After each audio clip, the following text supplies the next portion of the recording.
27 to 123. This is Crunch Time, presented by Taco Bell. It's our marathon night.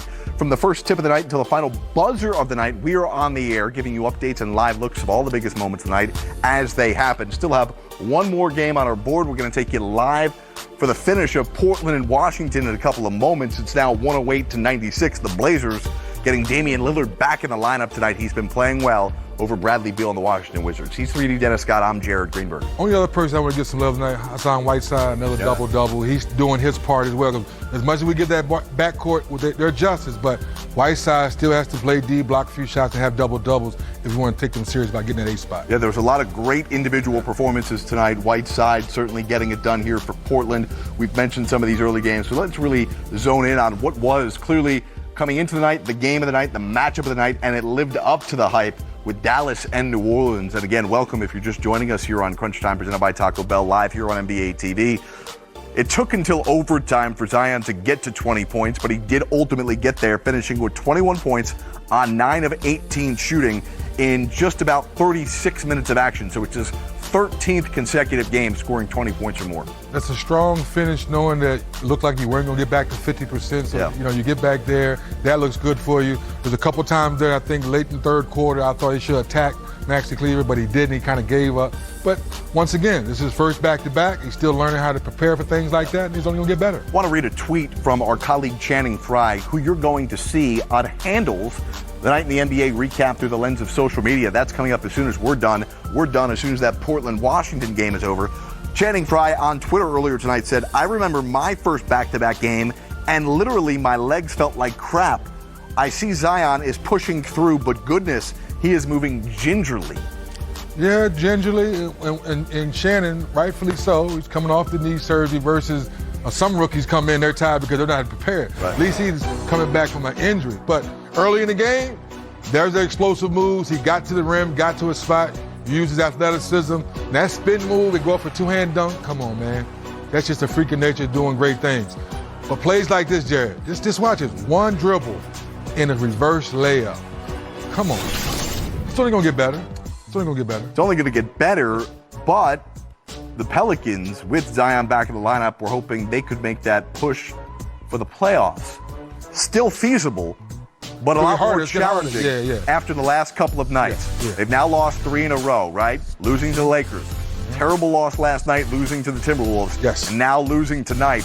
The Pelicans, they are not just 5 games back in the loss column, but they also would have to overcome the Spurs, the Blazers, the Kings, and the Grizzlies if they had any thoughts of getting into the top 8. Well, to your point, Jared, if they just won 3 in a row, it'd be different. Yeah. More excited. Now it looks more dismal to how you just broke it down so perfectly.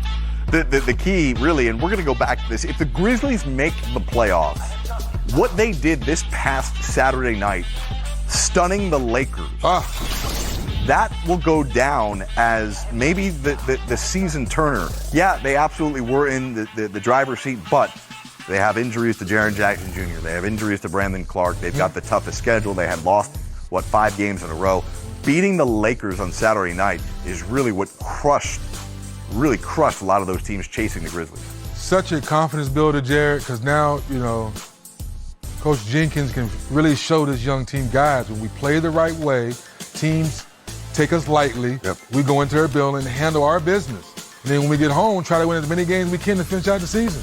Well, let's talk about this Dallas Mavericks team who earned a 127-123 overtime win. And again, if you're joining us here on Crunch Time, we're just moments away from taking you live to Portland for the finish between the Blazers and the Wizards. Great backcourt matchup tonight. Bradley Beal's going off. Damian Lillard, CJ McCollum, they're going off. We'll get you out there live here in a couple of moments. But Luka tonight, 30 points on 9 of 20 shooting, 17 rebounds, 10 assists.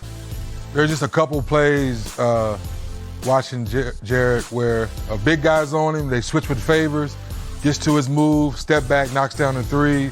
Then I think he had Frank on him. Frank Jackson. Frank Jackson, thank you. Took him right in the post, bouncing out. That just lets you know, when you give me defense or you give me a big guy, I'm going to take him. You give me a little guy, I'm going to take him in the post. Just playing the game the right way. So Luka tremendous, Porzingis tremendous, 34 points. They get a really good win tonight on their home court. Good win. Let's hear from Luka Doncic, who chatted with Israel Gutierrez after the victory. Luka, you mentioned before the game that you weren't that thrilled with your three-point shooting, and yet when it matters, you step back and hit that big three in overtime. How confident are you in those situations? Yeah, I mean, this year I wasn't great in those situations, but I'm always confident. My teammates helped me down the stretch. I think we did a great job, everybody, and I think we deserve this win. The first time facing Zion Williamson in between Kleber and KP, you had double-figure blocks. How ready were you guys for that physicality? Man, those two were playing something incredible difference. Zion is an amazing player. He's going to have a great future. And, he was really tough. We had our matchups, really studied on Zion, obviously. But they did a great job. And you got 34 points from KP. That's 4 straight 20 and 10 games from him.